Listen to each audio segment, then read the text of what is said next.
Well, welcome back to another episode of the Anvil Union podcast. I'm your host, Chris, as always.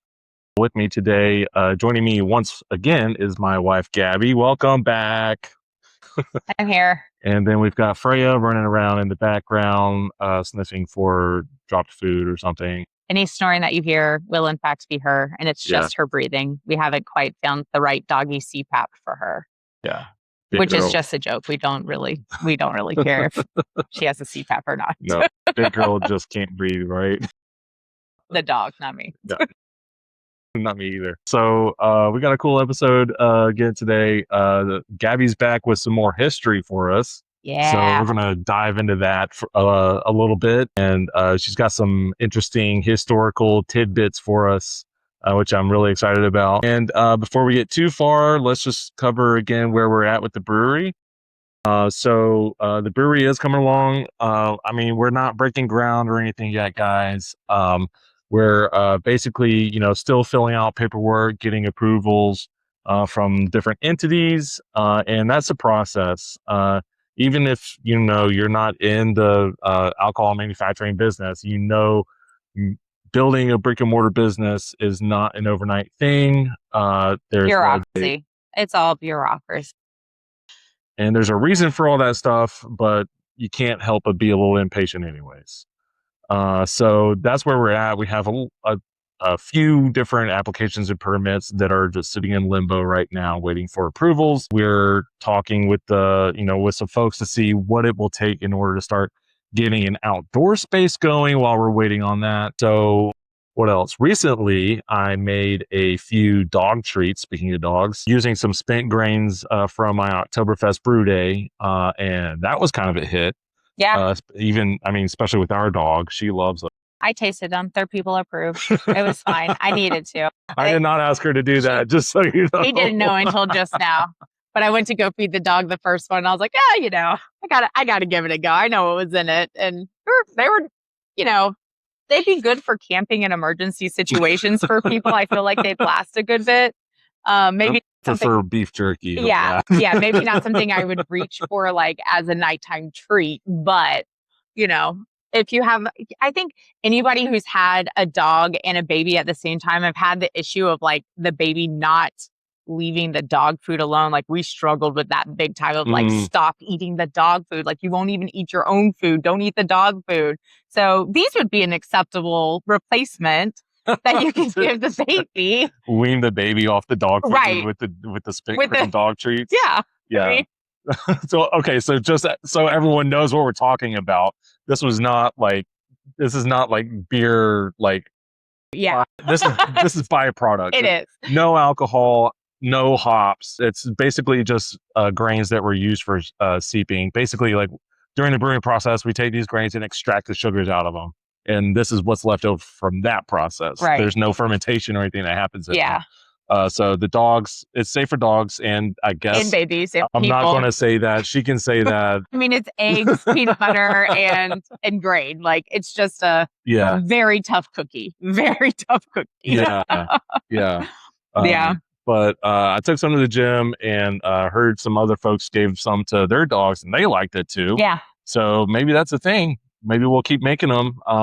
So if you're interested in trying them, come to the gym and grab one for your dog or you, not your baby. And if you guys are interested in learning how to make these yourselves, if you have access to spent grain, then get on social media. I posted a video a few days ago about how I did it.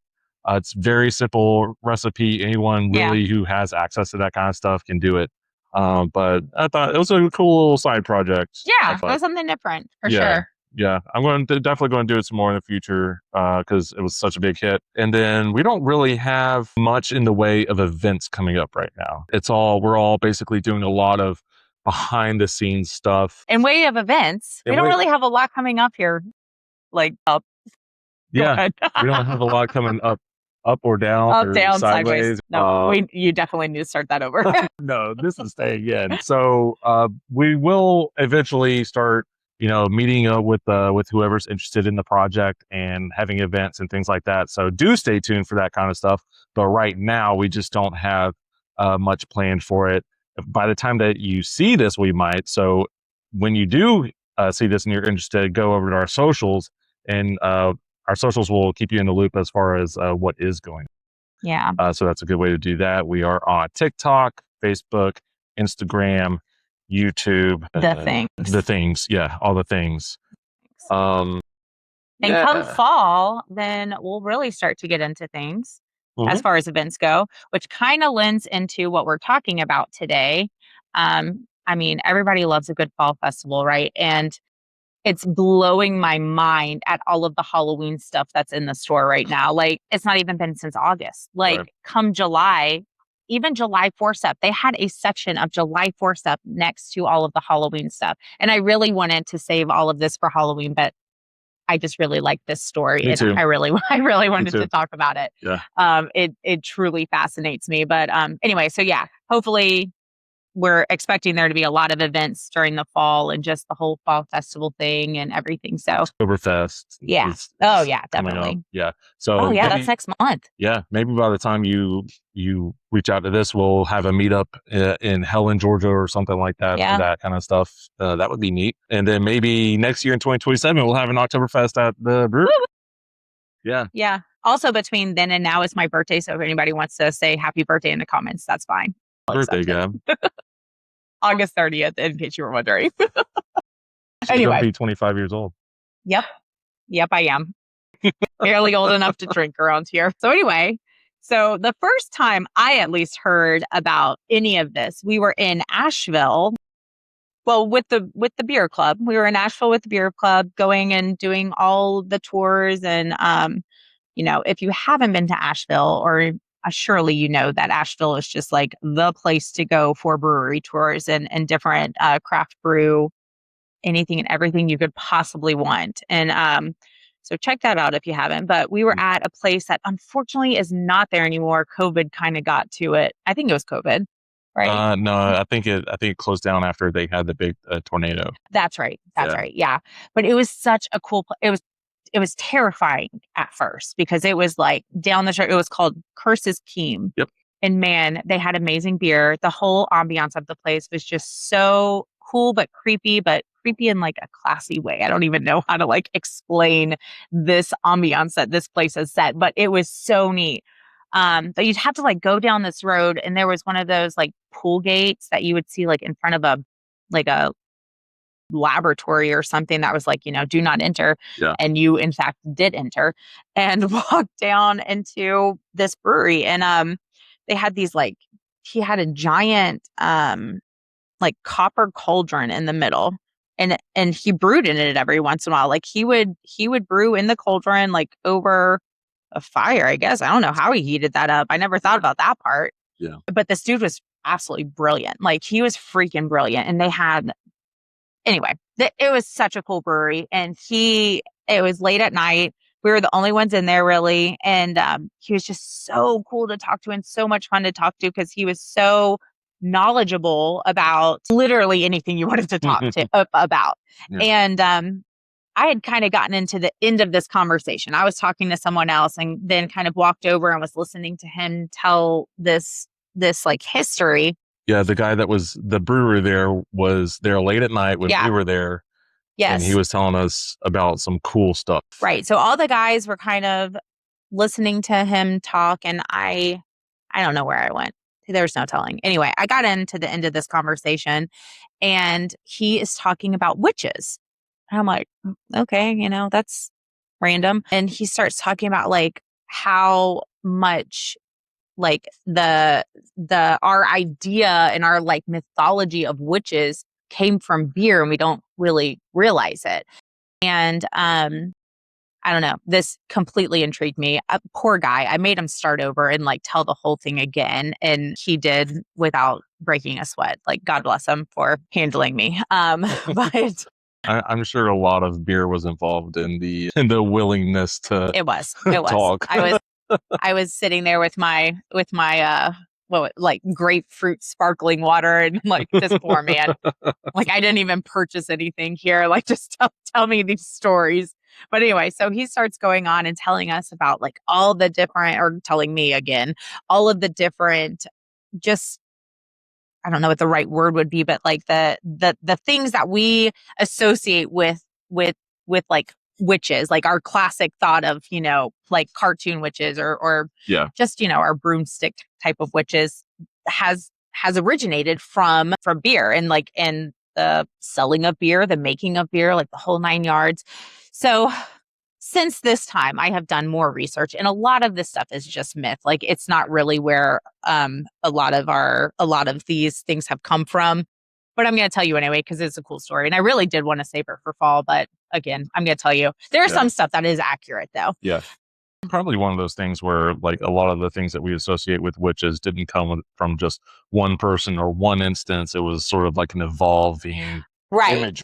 So a lot of the stuff that we associate with witches, we have now gone backwards and been like, oh, this is where it came from. But in reality, there's not like any historical evidence showing that is in fact the case. But all of it's very plausible. Right. Like it's a very plausible theory and a plausible story. One of the things that they've kind of found, and we're talking like medieval England, like that area specifically, or medieval Britain, is pointed hats in markets. Well, first, they were all women. Women were the brewers of, and that is historically accurate. Yeah. The ale. We covered that the last time you were on the show. Right. But that was like ancient history. Way back. Yeah. So like a couple thousand years later, 2.5-ish during the medieval times, it was still a woman's job to brew in the household. And funny enough, though, like during the medieval time is kind of where the switch happened, and it became like a much more commercialized business.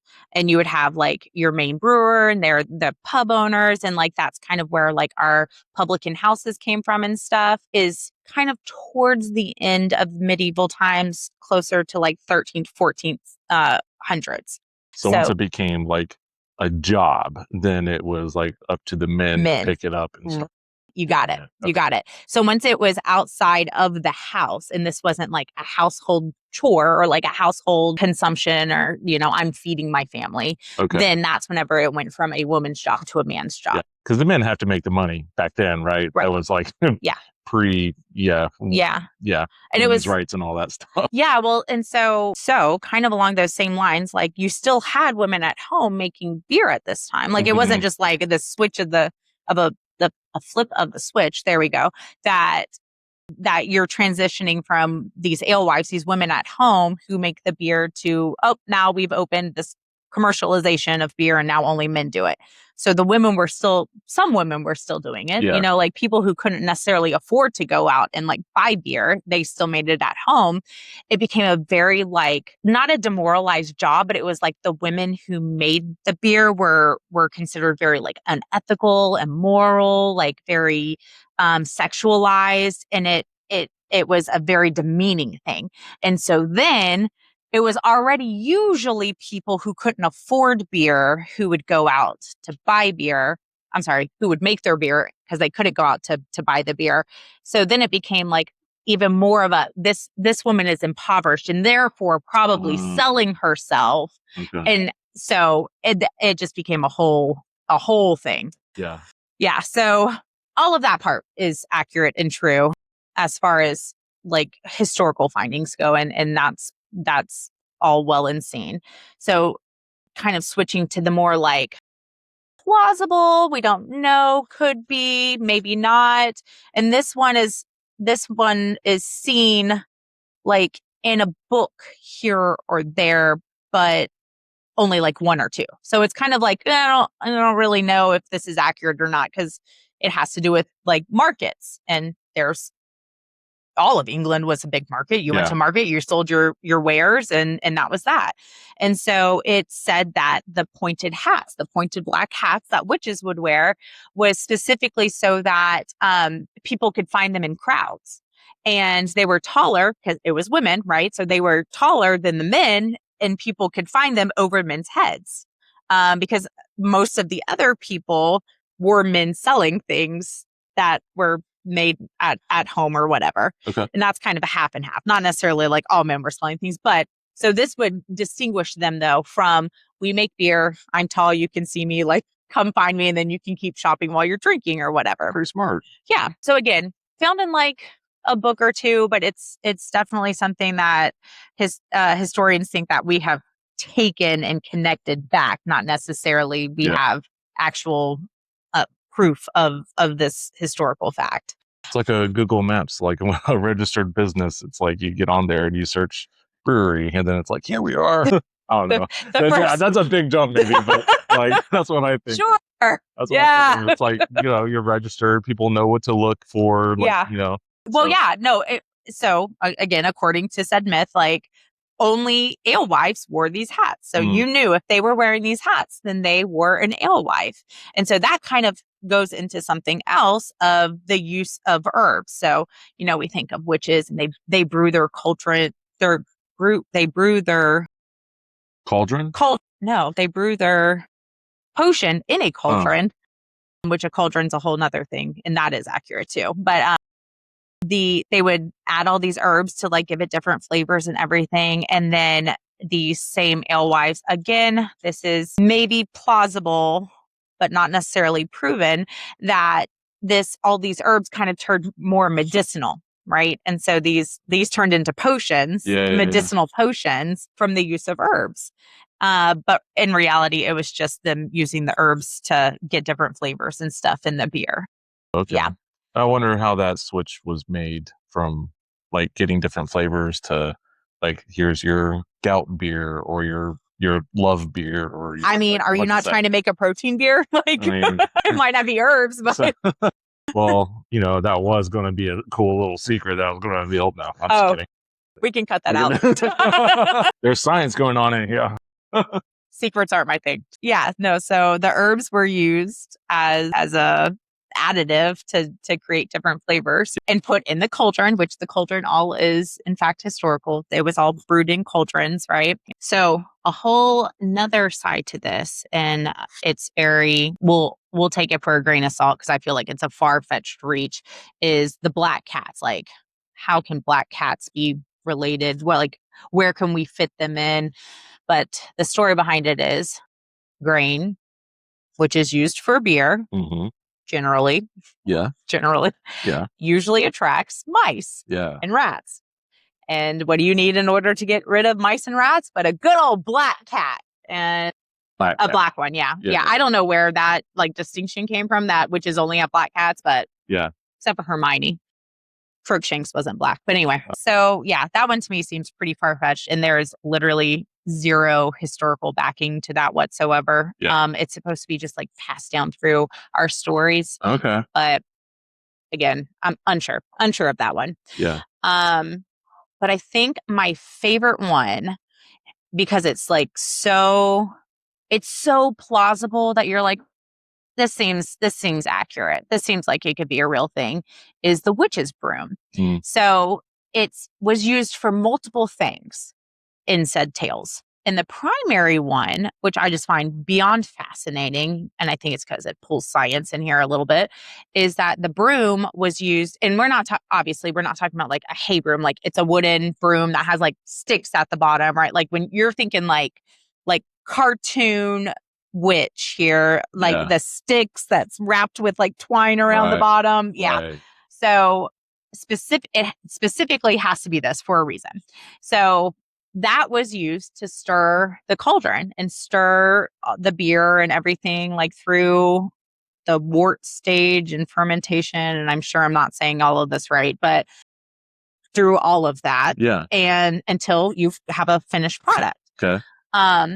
And so the part that just seems so plausible to me is that, well, one, this also was, and this part, I don't know if it's true or not, and I couldn't find anything saying that it was, but they were also used during the market in order to like hang the broom up, because it was considered like a crucial part of the brewing process. But they would hang the broom up outside, and then people would also know that along with the pointed hats, that's a place that you could go. It was just a sign. Not a janitor's closet. It's a brewing witch. We're not a cleaning service. This isn't Molly Mays around here. In fact, we just brew beer. Yeah.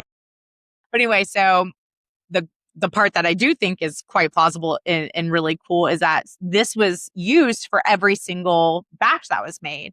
And it became, so the yeast would create like microorganisms like within the wood. The wood would absorb the yeast and it would catch Saccharomyces. Yes. Look at that. Yes. So then like specific beers of people would be specific to them. Yeah. And so they would then have like house beers everywhere. Oh. And so the thing that is accurate though is that they used for sure wooden paddles. That has been proven that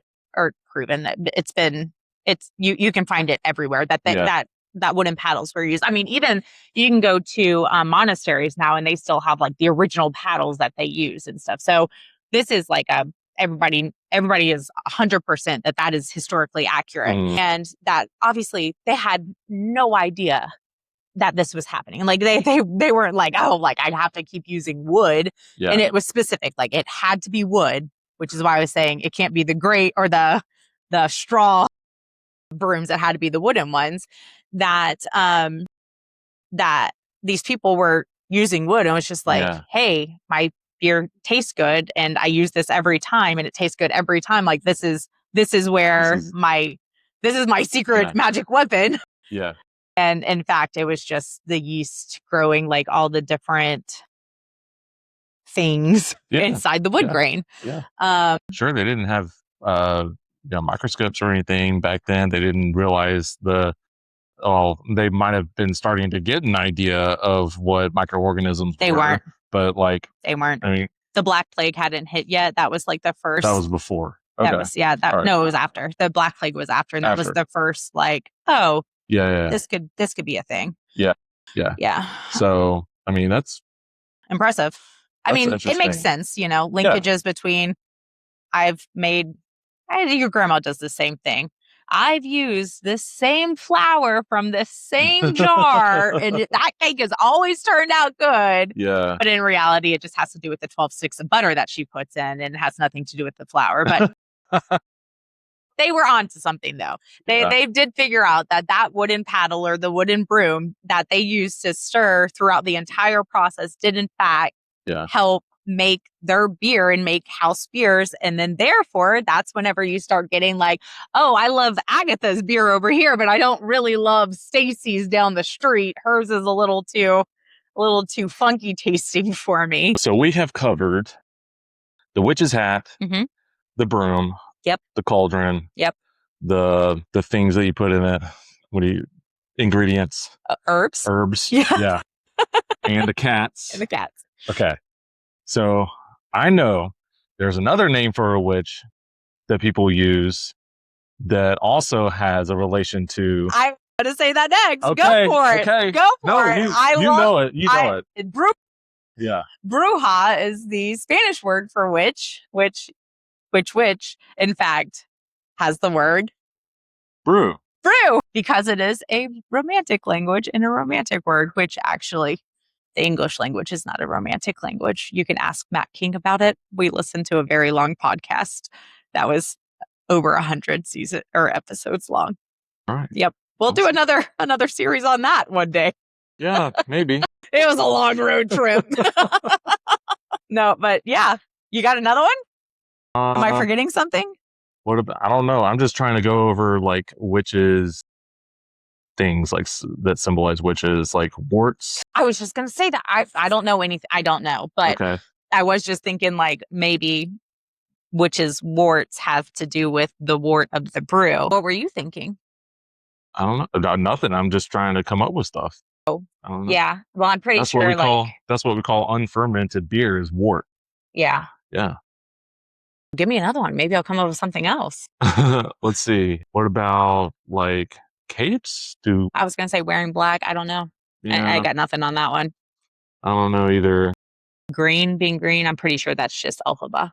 Yeah. I don't know. I can't think of anything else. Like gout. I don't know. I know that doesn't associate with witches, but it does when you. It's like you know different witch stories than I do. Drink a lot of beer, get gout. Oh my gosh. Yeah.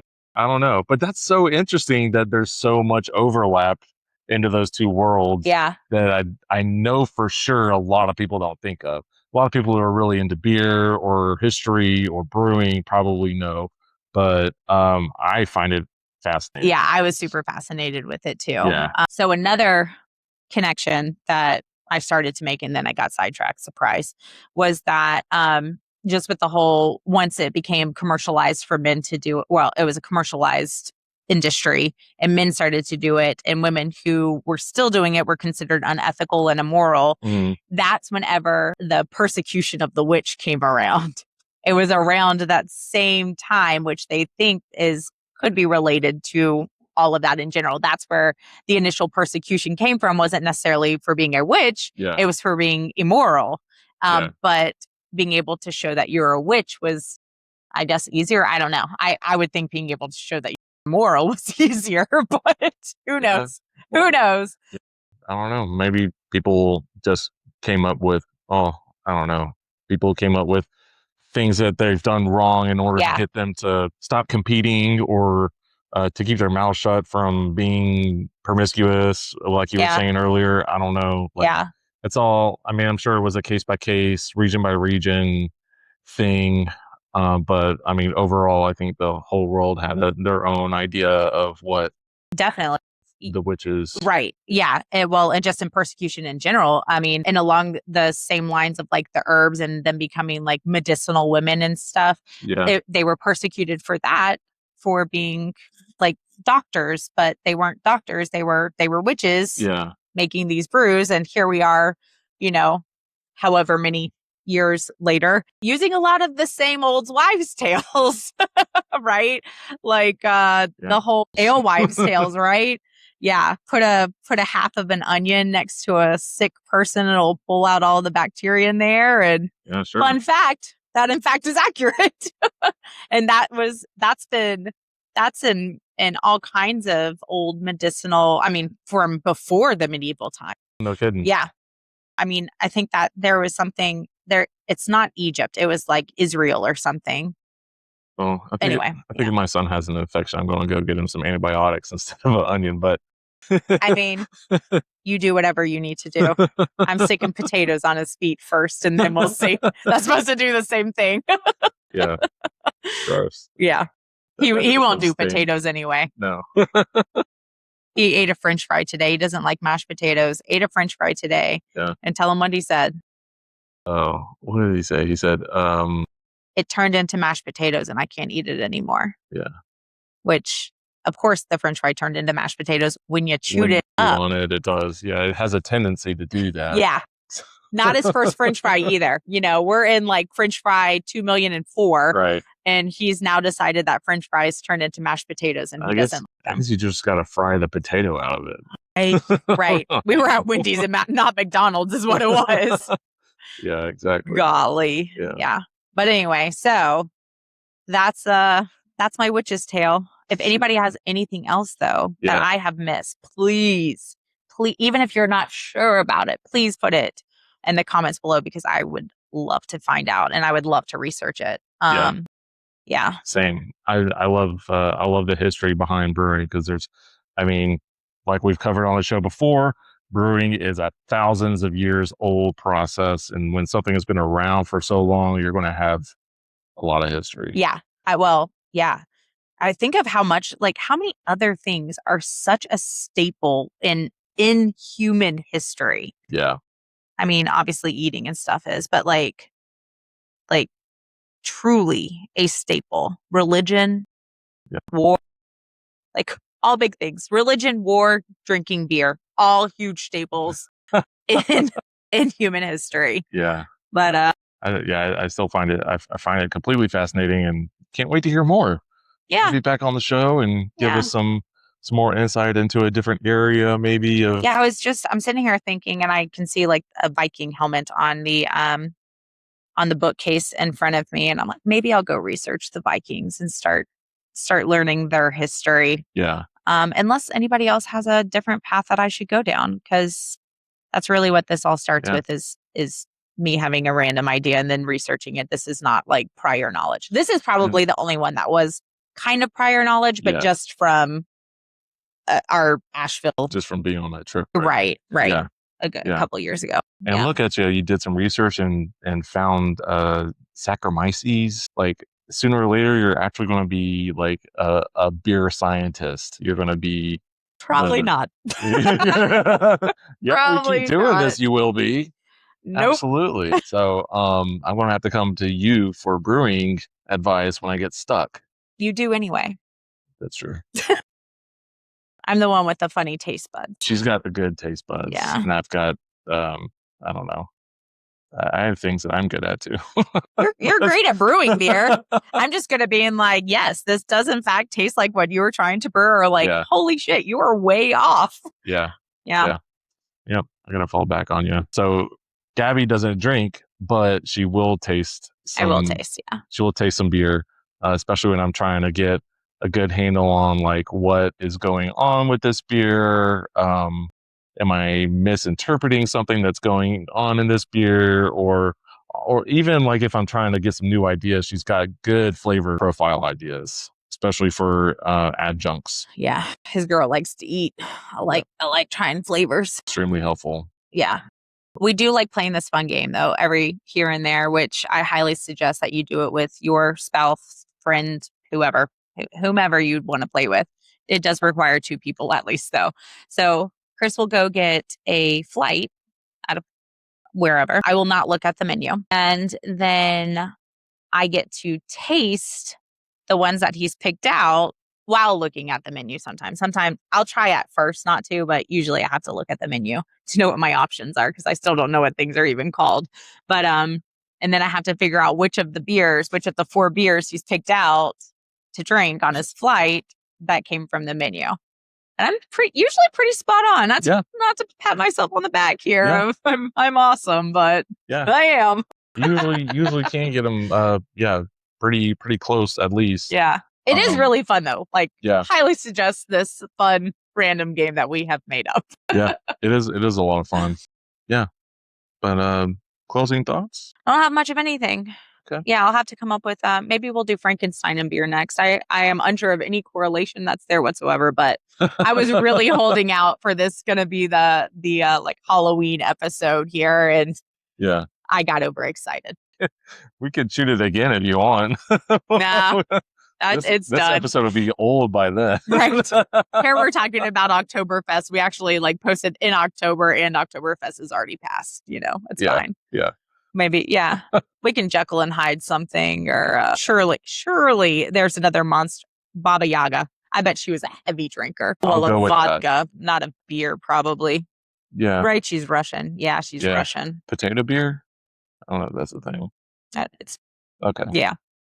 I say it's not. I'm pretty sure it's, I guess that's going to be it for this episode. But thank you everybody for listening. We've already caught you up on everything that we're doing in the brewery, where you can find all that information. Do me a favor, if you've watched this far, just go ahead and click the like and wish me a happy birthday. Yeah, wish her a happy birthday in the comments. Let us know what we did or did not get right in this episode in the comments. I love hearing feedback from people, even if they don't know what they're talking about. Just type it with confidence, okay? Then you know what you're talking about. Put a smiley face at the end of the comments, so then we're like, okay, that person means business. Yeah. Or the fire emoji, because I'm pretty sure that gets in the algorithm a little bit more. I don't know what's in anymore. I'm an old dad. I don't know. But we still have availability for memberships on our Patreon account. Yeah. Especially the Earn Your Pint Club, which is really cool. You get access to these episodes. You get access to tickets and future events. You get access to merch. You'll get a free t-shirt. You will get access to a daily reminder and workout routines to get your pump on. And basically, the program is focused all around maintaining your physique while being able to enjoy your craft beer as well, because life is about balance. Yeah, but the balance can't be drink a lot and work out a lot. There's got to be some middle ground there. So I guess that's it. Yeah, I will say thank you everybody for watching, and cheers. Toodles. Protein beer.